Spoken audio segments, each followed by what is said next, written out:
Donald Trump ऐसा क्यों करते हैं? उन्हें सारी दुनिया का क्रूड ऑयल, पेट्रोकेमिकल्स क्यों चाहिए? क्या करना चाहते हैं वो? दरअसल उनकी कोशिश ये है कि तेल, जो ईंधन का एक बहुत ही व्यापक और ज़रूरी रूप है, उस पर कम से कम उनका नियंत्रण हो जाए और उनके द्वारा बनाए हुए नियमों को दुनिया में माना जाए, ताकि ट्रंप की वाह सब तरफ हो और वो सबसे पावरफुल लीडर हो। हर कोई यही चाहता है कि मैं सबसे पावरफुल हूँ, मेरे पास सारा पैसा हो, और अमेरिका और ट्रंप भी कुछ ऐसा ही चाहते हैं।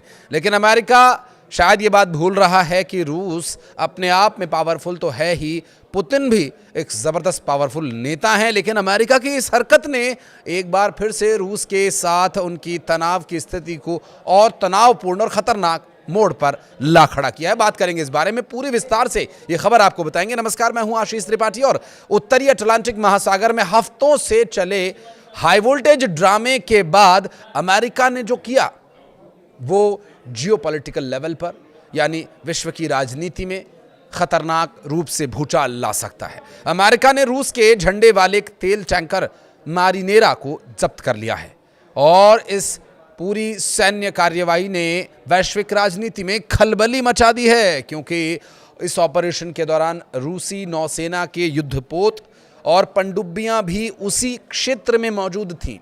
इसके अलावा कैरेबियन सागर में वेनेजुएला से आ रहे एक तेल टैंकर को भी अमेरिकी कोस्ट गार्ड्स ने पकड़ लिया। अमेरिकी होमलैंड सिक्योरिटी सचिव क्रिस्टी नोएम ने दोनों जगह सफल मिशन की पुष्टि करते हुए इसे घोस्ट फ्लीट के खिलाड़ी बताया और घोस्ट फ्लीट के खिलाफ इसे बड़ी चोट भी बताया। उनके मुताबिक अमेरिकी तटरक्षक बल ने 2 बेहद सटीक और समन्वित ऑपरेशंस चलाए, जिसमें पहला टैंकर मोटर टैंकर बेला 1 उत्तरी अटलांटिक में पकड़ा गया, जबकि दूसरा tanker motor tanker Sophia Caribbean सागर के अंतर्राष्ट्रीय जल क्षेत्र में जब्त किया गया। ये दोनों जहाज या तो हाल ही में वेनेजुएला में खड़े थे या प्रतिबंधित तेल लेकर के वहां की ओर जा रहे थे।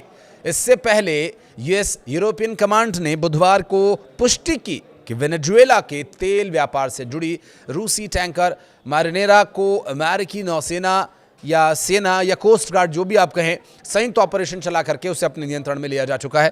फेडरल कोर्ट के वारंट के आधार पर की गई ये कार्रवाई प्रतिबंधों के उल्लंघन के आरोप में है।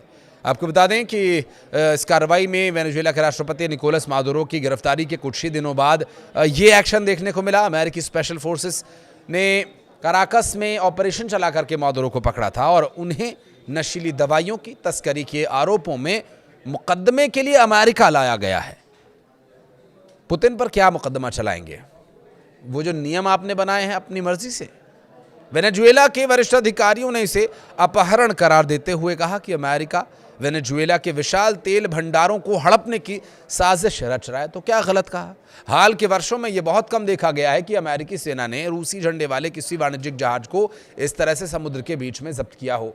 उन्हें भी डर है कि रूस, जो कि पुतिन के नेतृत्व में सालों से चल रहा है और पावरफुल तो वो है ही, और ख़ुद पुतिन भी पावरफुल है, ऐसे में जानकारों का मानना यह है कि इस घटना के बाद रूस की ओर से कड़ी प्रतिक्रिया आएगी। और स्वाभाविक है, यूक्रेन और वेनेजुएला के मोर्चे पर जारी तनातनी और अधिक हिंसक भी हो सकती है। अब अंतर्राष्ट्रीय स्तर पर व्लादिमीर पुतिन, जो कि खुद सेना के सिपाही जनरल और अब देश के प्रमुख तक हो गए हैं, उनकी सोच और उनके द्वारा लिया जाने वाला एक्शन, अभी हाल ही में चाहे उनकी मुलाकातें ट्रंप से होती रही हों, लेकिन अब जो कुछ होने वाला है वो एक, हालांकि अभी तक कोई उन्होंने बहुत बड़ी प्रतिक्रिया या सीधे तौर पर प्रतिक्रिया नहीं दी है, क्योंकि टैंकर पर रूसी झंडा ज़रूर लगा था, लेकिन रूस की तरफ से इस पर कोई भी ऑफिशियल अभी अनाउंसमेंट नहीं की गई है। इसके 2 मतलब है, या तो वो इस तेल टैंकर को पूरी तरह से छोड़ देना चाहते हैं, इससे कोई लेना देना नहीं रखना चाहते, अंतर्राष्ट्रीय स्तर पर अमेरिका के नियमों का कोई उल्लंघन नहीं करना चाहते, और या फिर ये तूफान से पहले की खामोशी है। आपको क्या लगता है? बताइएगा कमेंट सेक्शन में। धन्यवाद।